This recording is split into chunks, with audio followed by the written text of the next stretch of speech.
जय हिंद दोस्तों, मैं Rajesh YouTube channel math with Rajesh Indian 360 में आप सबका फिर से स्वागत करता हूं। कैसे हैं आप सभी? उम्मीद है आप सब ठीक होंगे।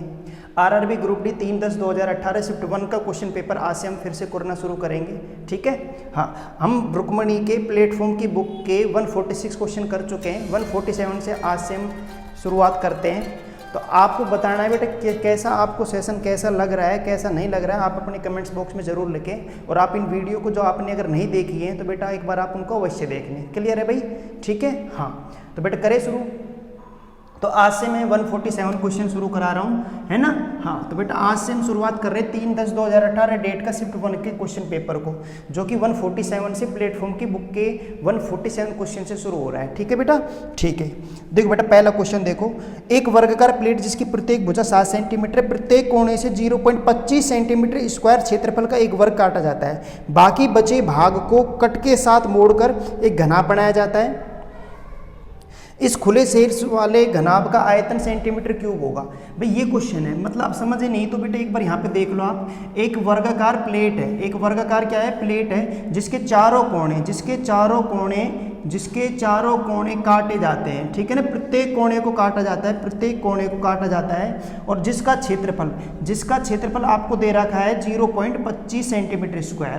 कितना दे रखा है बेटा? 0.25 सेंटीमीटर स्क्वायर इसका क्षेत्रफल दे रखा है। ठीक है, हाँ। इन कोने का क्षेत्रफल, इस वाले कोने का, इसका, प्रत्येक का क्षेत्रफल आपको पता है। ठीक है, और वो आपसे स्पष्ट कह रहा है कि वर्गाकार जो आपके जो प्लेट है उसकी भुजाएं 7 सेंटीमीटर। तो वर्गाकार है तो ये भी 7 होगी, ये भी 7, ये भी 7, चारों भुजाएं बराबर होती हैं वर्ग में। ठीक है भाई। जब आपने इसको काट दिया, यहाँ से बेटा काट दिया, यहाँ से ऐसे काट दोगे आप चारों कोणों को काटने के बाद आपने क्या किया? इनको मोड़ा और मोड़कर एक घनाभ बन जाएगा। क्या बन जाएगा? घनाभ। उसका आयतन चाह रहा है वो आपसे। क्या चाह रहा है? आयतन। ठीक है ना, समझ में आया नहीं आया? अब आप एक बात बताओ बेटा, 0.25 सेंटीमीटर अगर इसका भाग का क्षेत्रफल था, इस भाग का क्षेत्रफल था भाई, आप इसे मोड़ के क्या बन जाएगा? एक क्या बन जाएगा बेटा? घनाभ बन जाएगा। क्या बन जाएगा? घनाभ। ठीक है ना, बोलो समझ में आया नहीं आया? क्या बन जाएगा? घनाभ। तो उस घनाभ का आपको क्या चाहिए? घनाभ का क्या चाहिए बेटा? आयतन चाहिए। क्या चाहिए? आयतन। और घनाभ का आयतन का फॉर्मूला होता है बेटा लंबाई गुणा चौड़ाई गुणा ऊंचाई। यही तो फॉर्मूला होता है। ठीक है, तो हमें लंबाई चौड़ाई ऊंचाई चाहिए। तो बेटा लंबाई चौड़ाई ऊंचाई, आप एक बात बताओ, अगर 0.25 इसका क्षेत्रफल है तो मैं इसकी भुजा निकाल लूँ क्या? आपको पता है वर्गाकार काटा है तो उसका क्षेत्रफल का फॉर्मूला होता है भुजा स्क्वायर बराबर कितना हो गया बेटा? 0.25। तो बोलो स्क्वायर इधर आएगा तो रूट आ जाएगा। तो बताओ 0.5 नहीं आएगा क्या? तो 0.5 सेंटीमीटर बेटा भुजा आ जाएगी। क्या आ जाएगी? भुजा। यानी ये है 0.5 है। ठीक है, यहाँ तक के लंबाई। ठीक है, ऐसे ये वाली लंबाई भी कितनी है? 0.5 है। ये लंबाई भी कितनी है? 0.5 है। और इधर भी ये लंबाई भी कितनी है? 0.5 है। तो 0.5 मतलब आधा। तो आधे सेंटीमीटर लंबाई है, आधी ये तो पूरी 1 सेंटीमीटर हो गई। तो बताओ, आपको पता है कि ये मैं ऐसे कह सकता हूँ कि यहाँ से यहाँ तक की लंबाई 6 सेंटीमीटर हो गई। बोलो भाई, ऐसे ही बताओ, इधर से भी मैं कह सकता हूँ बेटा 6 सेंटीमीटर हो गई, क्योंकि आधी यहाँ से आधी यहाँ से हो जाएगी। क्लियर है ना? ऐसे आधी यहाँ से आधी यहाँ से हो जाएगी। तो बोलो 6 सेंटीमीटर नहीं बचेगी कि बेटा अंदर से? बताओ कोई दिक्कत है तो? सही है ना? यानी इसकी लंबाई चौड़ाई 6 सेंटीमीटर नहीं है क्या? ये चीज़ क्लियर है नहीं? बोलो भाई एक बार। सही है ना? बोलो। तो मैं एक बार स्पष्ट है कि आयतन ही तो चाहिए। तो बेटा आयतन के लिए लंबाई कितनी आ गई? 6 सेंटीमीटर। चौड़ाई बोलो भाई, लंबाई 6 सेंटीमीटर, चौड़ाई बेटा देखो ये लंबाई मानो तो चौड़ाई ये हो गई। तो चौड़ाई भी कितनी है? 6 सेंटीमीटर। लेकिन हाइट कितनी है बताओ तो? हाइट बेटा 0.5 है। हाइट कितनी है? 0.5 है। तो पॉइंट हटाओ तो बेटा 1 0 आ जाएगी। 5 दूनी 10, 1/2, 2 से मैंने काटा 3 बार, और 3 6 18 सेंटीमीटर क्यूब अपना क्या हो जाएगा बेटा? आयतन हो जाएगा। यही अपना आंसर है। समझ में आया नहीं आया? तो देख लो 18 सेंटीमीटर क्यूब ऑप्शन नंबर आपका है भैया सी। कौन सा बेटा? Option number C. आपके आया या नहीं आया समझ में? बोलो भाई एक बार। है भाई ये समझ में आया? हाइट कैसे आई भाई? आप एक बार फिर समझो कि यहाँ से यहाँ तक पूरी 7 है। तो आपको इस जो ये दे रखा है ये एरिया, इसका क्षेत्रफल दे रखा है। क्षेत्रफल दे रखा है तो आपको भुजा चाहिए, क्योंकि वर्गाकार प्लेट काटी गई, चारों कोने काटे गए, वर्गाकार काटे गए बेटा। कैसे काटे गए हैं? वर्गाकार। सही है ना? अब वर्गाकार काटे गए हैं तो वर्ग का क्षेत्रफल आपको 0.25 दे रखा है। तो भाई वर्ग का क्षेत्रफल का फॉर्मूला था भुजा स्क्वायर। तो मैं भुजा निकालूँ तो स्क्वायर इधर आया तो रूट हो जाएगा। तो 25 का रूट 5 होता है। एक अंक के बाद पॉइंट लगा देंगे। सही है ना? समझ रहे हो ना। तो 5 सेंटीमीटर, 0.5 सेंटीमीटर क्या आ जाएगी भुजा। 0.5 का मतलब 1/2, ये आधा सेंटीमीटर ही तो होता है। तो आधा सेंटीमीटर ये है, आधा ये है, तो बोलो ये वाली लेंथ 6 सेंटीमीटर नहीं बचेगी क्या। आधा आधा 1 हो जाएगी, ये पूरी 7 में से 1 हटा दो तो 6 ही तो बचेगी। तो ये 6 समझ में आ रहा है नहीं आ रहा। ऐसे 6 यहाँ से बचेगी, 6 यहाँ से बचेगी, 6 यहाँ से बचेगी। तो बेटा लंबाई और चौड़ाई तो सेम हो जाएगी 6-6 सेंटीमीटर। अब इसकी हाइट क्या होगी 0.5, क्योंकि आप इसे ऐसे मोड़ोगे, ऐसे मोड़ोगे तो घनाभ बनाओगे ना। घनाभ नहीं आया क्या। अरे 1 मिनट रुको बेटा ना। जैसे इसे देखो, आप पूरा प्रैक्टिकल देखते हैं चलो, ठीक है। आप बताओ, जैसे ये आपको दिख रहा है क्या, दिख रहा है आपको, ये है ना, ये अखबार का टुकड़ा मैंने लिया हुआ है। मैं पूरी तरह समझाता हूँ, एक घनाभ बना के बताता हूँ आपको। देखो बेटा, वो कह रहा है कि यहाँ से चारों कोण से पूरा 7 सेंटीमीटर मान लो, इसकी लेंथ 7 मान लेते हैं, ये भी 7 है, ये भी 7 है, सारी तरफ से 7-7 वर्गाकार प्लेट मान लेते हैं। इसके कोणों को काटा गया है। तो बेटा देखो, मैं कोणों को काट रहा हूँ, सही है नहीं है। ये कोणा काट दिया मैंने भैया, लो आप भी क्या याद रखोगे, ये मैंने एक कोणा ये काट दिया वर्गाकार। इसका क्षेत्रफल कितना है 0.25 है, तो इसकी भुजा कितनी हो जाएगी 0.5 हो जाएगी। क्या हो जाएगी 0.5। इसे हटा दो, समझ में आया ना। ऐसे ही बेटा, ऐसे ही मैं यहाँ पे इसको काट लेता हूँ, देखो ऐसे इधर से काट लो, ठीक है ना। इसके चारों कोणे उड़ा दो, ठीक है ना। चारों कोणे ऐसे सेम क्षेत्रफल का काटना है, वो स्पष्ट कह चुका है आपसे, समझ में आया ना। सेम क्षेत्रफल का काटना है, आपसे स्पष्ट कह चुका है। आपको दिख रहा है अब ऐसे, तो ऐसे ही तो बनाए डायग्राम, बोलो ऐसे ही तो बनाए। यहाँ से कोणे काट दिए मैंने, ऐसे दिख रहा है ना आपको, थोड़ा बहुत तो दिख ही रहा हो बेटा, जूम करके देख लेना है भाई, समझ में आया ना। अब वो बताओ, तो मतलब पूरी 7 थी यहाँ से यहाँ तक, तो बोलो ये वाली लेंथ 6 नहीं हो जाएगी क्या। होगी नहीं होगी, क्योंकि 0.5 इधर से कट गया, 0.5 इधर से भुजा निकाल ली थी ना मैंने, तो ये पूरी 7 थी, तो ये 6 रह जाएगी। अब आपको एक घनाभ बनाना है। क्या बनाना है, घनाभ। तो देखो बेटा, घनाभ बना रहा हूँ मैं, इसे मोड़ देता हूँ। देखो अब आप 1 मिनट बस, जाना मत है ना बेटा, जाना मत कहीं पे भी, ठीक है। बस थोड़ा सा टाइम दो मुझे, मैं आपको घनाभ बना के बता दिया। ये लो, थोड़ा जूम करके देख लेना भैया ना, बेटा दिखेगा नहीं है ना, बहुत छोटा है। देख लो बेटा, घनाभ बन गया, ये लो देख लो। 1 मिनट गिर गया है भाई, देखो बोलो घनाभ बना नहीं बना, आपको दिख रहा होगा शायद। तो बेटा मैं यही कह रहा था, मैं यहाँ पे ये कह रहा था, देखो घनाभ बन गया, ये आपको दिख नहीं रहा होगा शायद स्पष्ट, ठीक है ना, पर फिर भी मैं समझाने की कोशिश कर रहा हूँ। ये 6 है बेटा, 6 लंबाई, और चौड़ाई भी 6 है, ऊंचाई भी 6 है। तो आप देख रहे हो ना, ये मैं कह रहा था ऐसे खुला हुआ था, ऐसे खुला हुआ था, तो मैं इसे मोड़ूंगा तो बोलो घनाभ बनेगा नहीं बनेगा, सही है नहीं है, बन गया ना घनाभ, ऐसे बन गया। तो मैं क्या समझाना चाहता हूँ बेटा, एक चीज़ में प्रॉब्लम हो सकती है हाइट निकालने में। तो तुम एक बात बताओ, ये 0.5 ही तो है ये टुकड़ा, अब ये यूं जाएगा ऊपर की तरफ, तो ये हाइट नहीं बन जाएगी क्या। ये जब इसको तुम यहाँ से उल्टोगे, जब यहाँ से उल्टोगे, इसे यहाँ से उल्टोगे ऊपर की तरफ, तो बेटा ये हाइट बनेगी, ये वाली चीज़। तो मैं यही तो कह रहा हूँ, ये ऐसे है तो ये हाइट बन जाएगी। तो बेटा 0.5 हाइट बनेगी, क्या बनेगी हाइट। तो इसका आपको हाइट चाहिए, घनाभ बन गया, तो इसका आयतन चाहिए। घनाभ का फॉर्मूला होता है आयतन का लंबाई गुणा चौड़ाई गुणा ऊंचाई। तो लंबाई कितनी है 6, चौड़ाई भी 6 हो जाएगी। हाइट क्या हो जाएगी बेटा, हाइट ये वाली हाइट क्या हो जाएगी 1/2 यानी 0.5 सेंटीमीटर। तो इसका आयतन फॉर्मूला निकल गया। तो बस यहाँ पे थोड़ी सी प्रॉब्लम हाइट में होगी, तो बेटा जो इसकी जो भुजा होगी वही हाइट होगी, ध्यान रखना आप। समझ में आया नहीं आया, जो इसकी भुजा होगी, जो कांटे कोने उनकी जो भुजा होगी वही हाइट होगी, क्योंकि उसको मोड़ोगे तो हाइट बन जाएगी।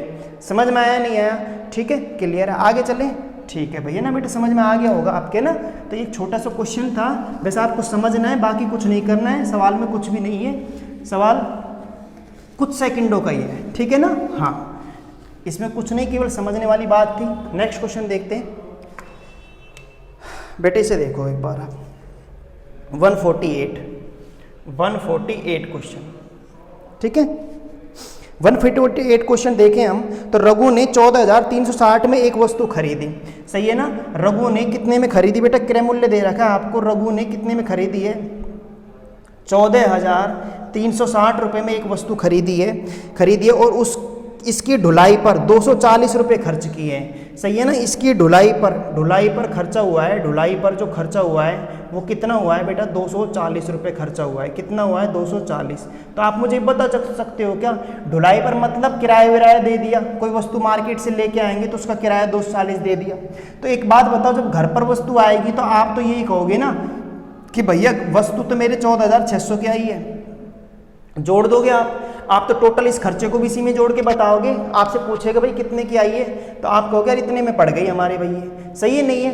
बोलो, ठीक है। हाँ, अब आप बताओ इसे बेचना चाहते हो, क्या करोगे, बेचना चाहो 15% लाभ पाने के लिए इसे कितनी राशि में बेचना होगा।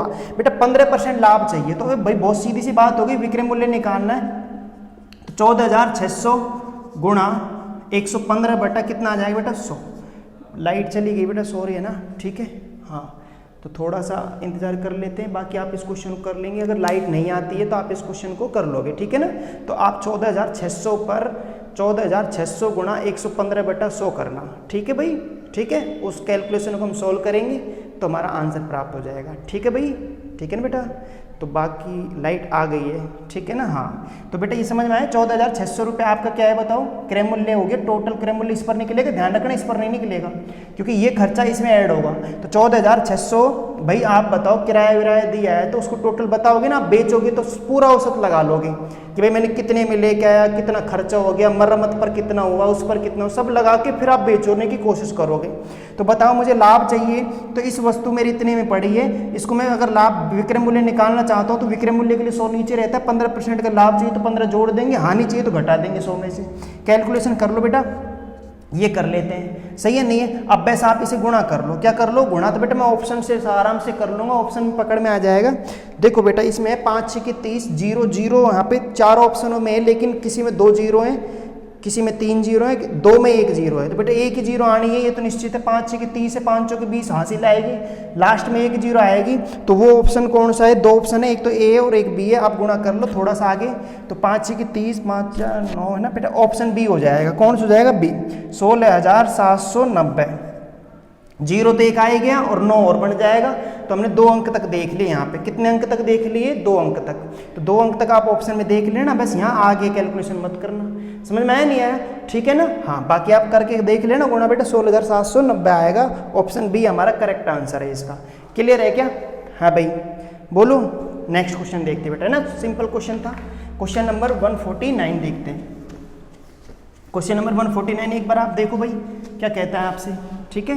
हाँ, तो 149 क्वेश्चन क्या कह रहा है एक बार देखते हैं। तो 149 क्वेश्चन है, x ज्ञात करने के लिए निम्नलिखित समीकरण को हल कीजिए, है ना। और ये समीकरण है x - 2 का होल स्क्वायर -36 इक्वल 0 है, ठीक है।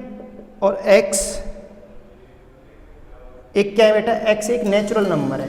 कैसे नंबर है, नेचुरल नंबर। x एक नेचुरल नंबर है, तो आपको करना क्या है, आपको कुछ नहीं करना है ऐसा, ठीक है ना। x एक नेचुरल नंबर है तो आप आराम से निकाल लो। अब इसको बताओ भाई क्या हो सकता है, बताओ आपकी नज़र में है भाई, आराम से बताओ आप, ठीक है। हाँ, तो आप बताओ x की वैल्यू निकालनी है, तो x नेचुरल नंबर है, तो नेचुरल नंबर तो आप जानते हो 1 से शुरू होते हैं, खास शुरू होते हैं बेटा 1 से। 1 2 3 4 5 ही नेचुरल नंबर होते हैं, सही है ना। और देखो बेटा मैं इनका ऑप्शन और लिखता हूँ, मैं वैसे ही निकाल लूँगा, बाकी आप देख लो फिर भी, है ना। सही है, ऑप्शन देखो बेटा, ए 8 है, ऑप्शन बी कितना है 4 है, ऑप्शन सी कितना है -8 है, ऑप्शन डी कितना है -4 है, सही है ना। ये ऑप्शन है। मैं आपसे करूँ कैसे ही कर लो, आप ऑप्शन से उठा लो, बेसिक कर लो, कोई फर्क नहीं पड़ता, बहुत सीधा क्वेश्चन है। कैसे, देखो पहली बात तो माइनस वाले आंसर हो ही नहीं सकते, x की वैल्यू माइनस में नहीं हो सकती क्योंकि कह चुका x एक नेचुरल नंबर है और नेचुरल नंबर की शुरुआत होती है 1 से। 1 2 3 4 धनात्मक संख्या होंगी, तो ये तो निश्चित है बी और सी में, सी और डी में से आंसर आएगा नहीं इसको देखते ही। बोलो समझ में आया नहीं आया। प्राकृतिक संख्या, नेचुरल नंबर प्राकृतिक संख्या जिनकी शुरुआत 1 से होती है प्राकृतिक संख्या कहलाती है। 1 2 3 4 5, समझ में आया नहीं आया। वो पॉजिटिव नंबर होंगे तो ये नेचुरल नंबर नहीं है, तो ये तो हमारे वैसे ही कट जाते हैं भाई। इसलिए मैंने ऑप्शन लिखा है कि थोड़ा बहुत आप ऑप्शन से चेक कर सको सवालों को, ठीक है ना। अब बचे आपके पास 2 ऑप्शन, तो 2 ऑप्शन बचे, तो अब आप देख लो ये ऑप्शन x की जगह 8 रख के देखो, 8 में से 2 गया 6 का वर्ग 36 में 36 गया 0 0 इधर है 0 इधर आ रहा है, मतलब ये ऑप्शन बिल्कुल सही है। बताओ कहीं कोई प्रॉब्लम है तो, समझ में आ रहा है नहीं आ रहा। आप ऑप्शन से कर लो, बेसिक में करके बता ही देता हूँ अभी थोड़ी देर में, ठीक है ना। पर आप बताओ आपकी कुछ समझ में आया नहीं आया। वैसे बड़ा नहीं है कैलकुलेशन, वैसे भी कोई दिक्कत है नहीं। मैं इसे अगर बेसिक तरीके से करता तो बोलो -36 इधर आया तो प्लस का 36 नहीं हो जाएगा क्या, प्लस का 36 नहीं हो जाएगा, -36 इधर आया प्लस का 36, स्क्वायर हटाऊंगा तो रूट आ जाएगा। x - 2 बराबर 36 का क्या लेंगे अंडर रूट, तो x - 2 बराबर 36 का रूट 6 हो गया, तो x का मान चाहिए -2 इधर आया तो प्लस का 2, तो 6 और 2 कितना हो गया 8। बताओ भाई कहीं प्रॉब्लम है तो, यही हमारा आंसर है भाई। समझ में आया ना, ठीक है भाई। कोई दिक्कत है किसी को नहीं है ना। तो या बेटा ये तो ऑप्शन से कर लो, ऑप्शन से x का मान 8 रख के देख लो, 8 में से 2 गया 6, 6 का वर्ग 36 होता है, 36 में 36 गया 0 बचेगा, इधर भी 0 इधर भी 0 आ गया, मतलब ये वैल्यू बिल्कुल सही है, करेक्ट है। क्लियर है ना भाई, बोलो भाई, ठीक है। हाँ तो ये बताओ बेटा आज सेशन कैसे लगा। आज मैं आपको ज़्यादा लंबी वीडियो नहीं दे सकता है ना, ठीक है। हाँ तो इसके लिए थोड़ा सा आपसे एक बार फिर सॉरी है भाई, ठीक है। हाँ तो आप बेटा आज थोड़ा सा धैर्य रखना है ना, आज हम इतना ही पढ़ेंगे, ठीक है। बाकी कल मैं वीडियो कंटिन्यू करता हूँ, ठीक है। तो आज 2-3 क्वेश्चन हमारे हुए हैं, तो आज थोड़ी ऐसी कुछ प्रॉब्लम है ना, इस वजह से मैं आपको आगे वीडियो नहीं बता सकता, ठीक है। आगे हम वीडियो नहीं कर पाएंगे कंटिन्यू। तो बेटा थैंक यू, धन्यवाद, ओके बाय, कल मिलते हैं ना बेटा, जय हिंद, ठीक है। हाँ बेटा पढ़ते रहो है ना, ओके, जय हिंद।